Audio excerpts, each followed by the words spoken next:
जय श्री राम। अरण्यकांड का 50वां सर्ग। जटायु का रावण को सीताहरण के दुष्कर्म से निवृत्त होने के लिए समझाना और अंत में युद्ध के लिए ललकारना। जटायु उस समय सो रहे थे। उसी अवस्था में उन्होंने सीता की वह करुण पुकार सुनी। सुनते ही तुरंत आंख खोलकर उन्होंने विदेह नंदिनी सीता तथा रावण को देखा।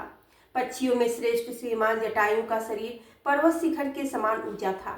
उनकी चोंच बड़ी ही तीखी थी। वे पेड़ पर बैठे बैठे रावण को लक्ष्य करके यह शुभ वचन बोले। दशमुख रावण, मैं प्राचीन धर्म में स्थित सत्य प्रतीक और महाबलवान गृधराज हूँ। मेरा नाम जटायु है। भैया, इस समय मेरे सामने तुम्हें ऐसा निंदित कर्म नहीं करना चाहिए।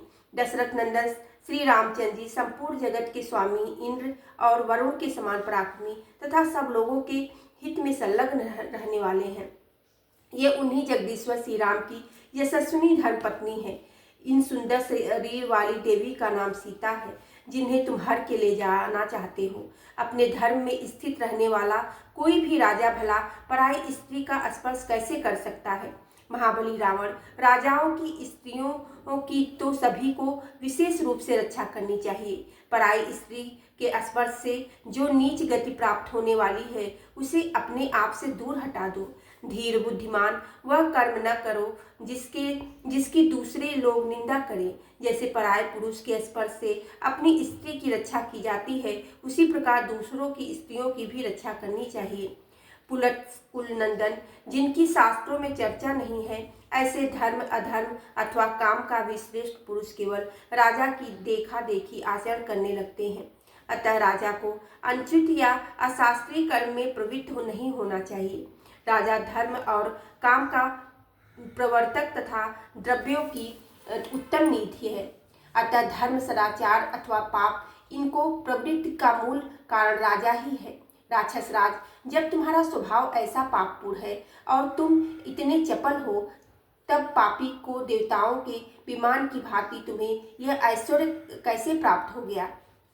जिसके स्वभाव में काम की प्रधानता है, उसके उस स्वभाव का परिमार्जन नहीं किया जा सकता, क्योंकि दुष्टात्माओं के घर में दीर्घकाल के बाद भी पूर्ण का आवास नहीं होता। जब महाबली धर्मात्मा श्री राम तुम्हारे राज्य अथवा नगर में कोई अपराध नहीं करते हैं, तब तुम उनका अपराध कैसे कर रहे हो। यदि पहले सुपर्खा का बदला लेने के लिए चढ़कर आए हुए अत्याचारी खर का अनायास ही महान कर्म करने वाले श्री राम ने वध किया, तो तुम ही ठीक बताओ कि इसमें श्री राम का क्या अपराध है, जिससे तुम उन जगदीश्वर की पत्नी को हाल ले जाना चाहते हो।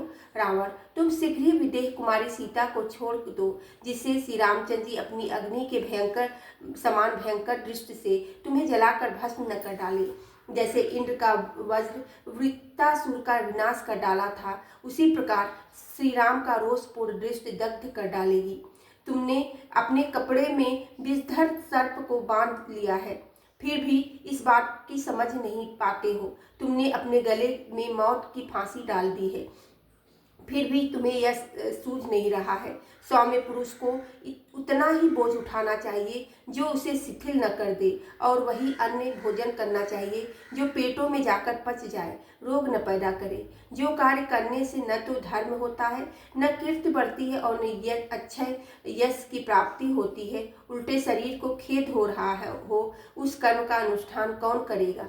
रावण, बाप दादों के से प्राप्त इस पक्षियों के राज्य का विधिवत पालन करते हुए तुम्हें मुझे जन्म से लेकर अब तक 60,000 वर्ष बीत गया है। मैं बूढ़ा हो गया हूँ और तुम नवयुवक हो। मेरे पास कोई युद्ध का साधन नहीं है, किंतु तुम्हारे पास धनुष, कवच, बाण तथा रथ सब कुछ है। फिर भी तुम सीता को लेकर कुशल पूर्वक नहीं जा सकोगे।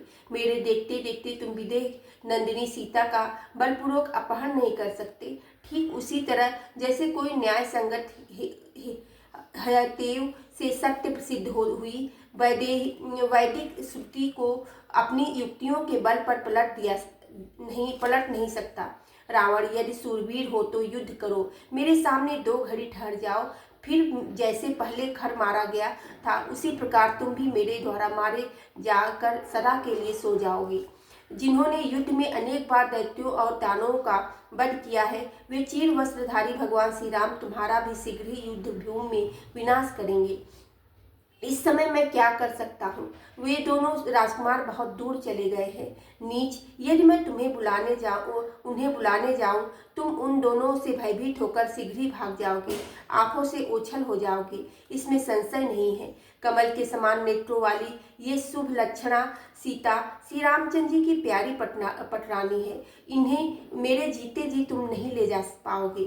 मुझे अपने प्राण देकर भी महात्मा श्री राम तथा राजा दशरथ का प्रिय कार्य अवश्य करना होगा।